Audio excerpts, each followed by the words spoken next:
All right, well, it's been a couple busy days. So yesterday, Sunday, the guy calls me late in the afternoon.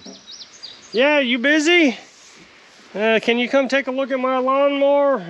Okay, well, we'll be right out, I guess. I even posted I'm closed, but Sunday I actually get a lot of business. I don't know why. People think I'm open. So picked this up, got it over here, and it had no, you couldn't turn it. Now, it was getting electric, so the fuse is okay. The carburetor solenoid, it was clicking. And the, what else was there? I don't know. But anyway, so took my little voltmeter, 12 volt, you know, it lights up, and hooked it up to the battery. And well, the first thing I did was I took a pair of jumper cables and I just put it to the positive, and I hit this thing right here on the solenoid, and it popped right off. So I took that wire off, the blue one, checked it, and there was, you know, you'd have to turn the key, and there was nothing. So I ran it back to here, and there was nothing. Came back to the other side and turned the key, of course, and I had a it lit up, my tester lit up. So I kind of pushed these wires back in. That didn't do anything. I guess this thing was pulled loose a little bit, so pushed that back together, started right up. Then I checked the battery to see if it was charging. It wasn't charging, and so I came over here, and the ground wire was missing on the voltage regulator. So I put a ground wire on it, now it's charging. And he said, then charge the, sharpen the blade. So I got up this morning to sharpen the blades, and one blade was missing with the bolt gone. The other two were just kind of flapping there. There's a star pattern on the spindle and on the, oh, I'll think of it here, on the blade itself. And it completely rounded out the spindle star pattern. The blades were shot. The belts are shot. I don't know, you might be able to see it here. I mean, just huge gashes taken out of these belts. So I called him and told him this thing has got a lot of work left to do. I mean, I took an hour last night to fix the electrical issues. Oh, and then when I got on this morning, you know, I just started it. I didn't do anything else. That's all they wanted, was they wanted to start it. So I let go of the brake and it died. So I started again, let go of the brake, it died. So I came over here,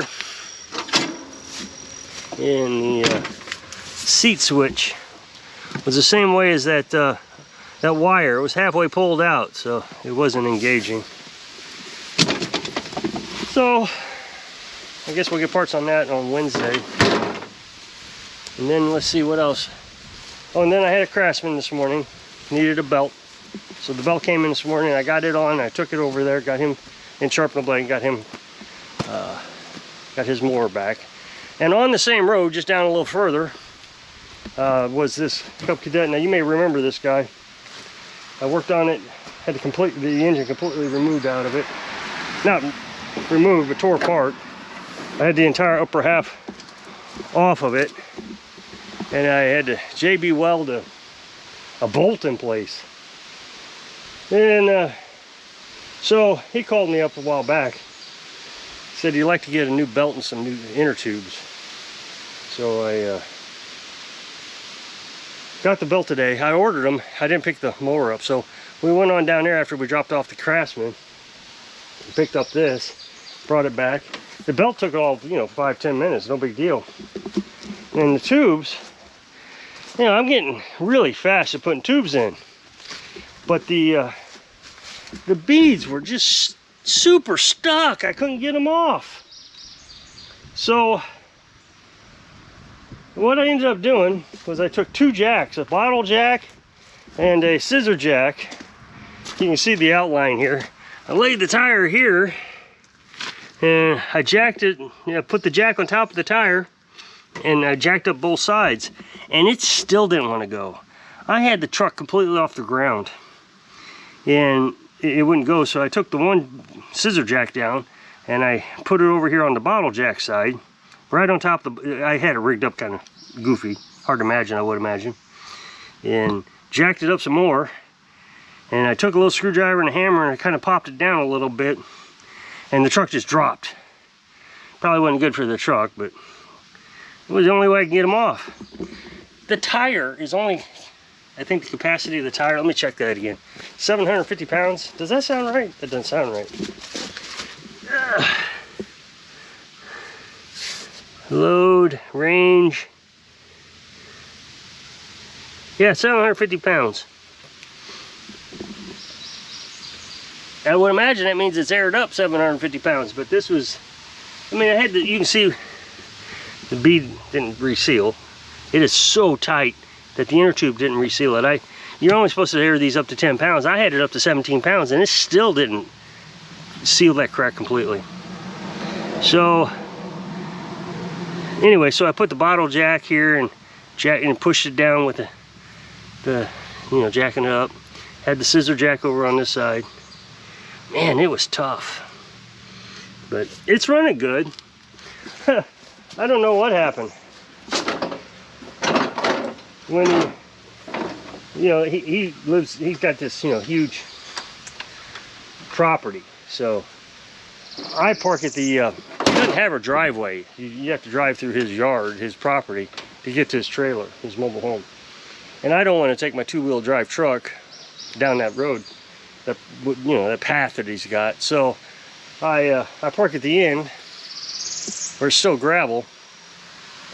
So he drove it over to me and shut it off. He yapped for a little bit, and then I started it, pulled it up to the ramps, shut it off, and you know, we yapped some more and off we go. I get home, it won't start. It just would not start. I couldn't even imagine what it was. So I sprayed some starting, it was still in the back truck trying to get it out. I sprayed some starting fluid in it, wouldn't start. So somebody's gonna complain about all the junk, but oh, I forgot about the John Deere. So got the beast, I pushed it out of the truck, got the beast, pulled it over to here, and I took the hose off the fuel pump to see if there was any gas coming out. I thought, well, maybe there's no, you know, not getting any gas. So that's the first place I checked, started the key, and with the fuel pump not hooked up, it started right up. It just, I guess, wanted towed or wanted Carolyn to get on it or something. It started every time now, so I have no idea what it was. I kept thinking, did I not push a brake or something? So that John Deere, he was been sitting here, that old 315, I guess 315, 318, that's what it is. So I filled it up with oil when I first got here because I didn't want to burn it up, and needed a pint. And the little dipstick says 1 pint, so it needed a pint. So you know, I've put the carburetor in. It's sat here for a week or so now. I've started up a few times just to make sure it's running, and it needed another pint today. It uses a ton of oil, so I guess it just sits here and drips. So I don't know, he seems to like it, so I guess that's up to him. What else is, so the parts will be here on that tomorrow, so we'll be able to get the oil changed and put some tubes in the front tires. Hopefully those don't stick as bad. I usually don't have problems. I never have problems with lawnmower tires. Usually I step on them. You know, I take the valve core out. I step on each side, on the edge, you know, when it's laying down. And I take a little hammer and I beat in front of my toe, because, like, you know, I got steel toe, so I don't want to worry about hitting my toe. And so I hit right in front of my toe, and it usually just drops right down. But those tires picked up the entire truck. I can't even understand that. And what was interesting, on the second tire, I popped the one side, turned it over, it was going to pop the other side. And so when the truck slammed down on the, you know, the other side, the first side that I had already popped loose resealed because the truck pushed it back down. So I just dealt with that. I didn't. It took a couple hours to get. I mean, I lost some time on that. I just don't understand. That's never happened to me before. All the tires I've changed in my life, that's never happened. So, I don't know. What are you going to do? So tomorrow, let's see. Yeah, that John Deere part will be here. The guy wants me to bring the Cub Cadet back tomorrow morning. And, oh, we got this. Oh, I forgot about that. We got the chainsaw running. So I got 3 videos made today for the other channel. That's a pretty big deal. I'll get 3 done in one day, and then I'll get another one tomorrow.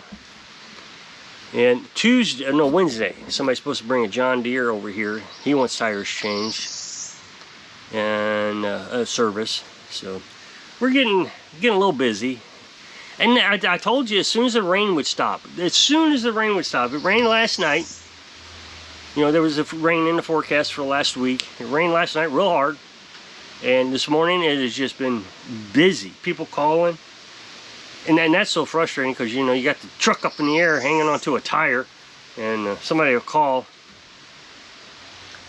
Somebody called, one blade sharpened. So, I mean, it's good. It's, you can't complain. But it's interesting how the rain really affects people from bringing their equipment over. They or having me pick it up. They just, there's nothing. It's completely dead.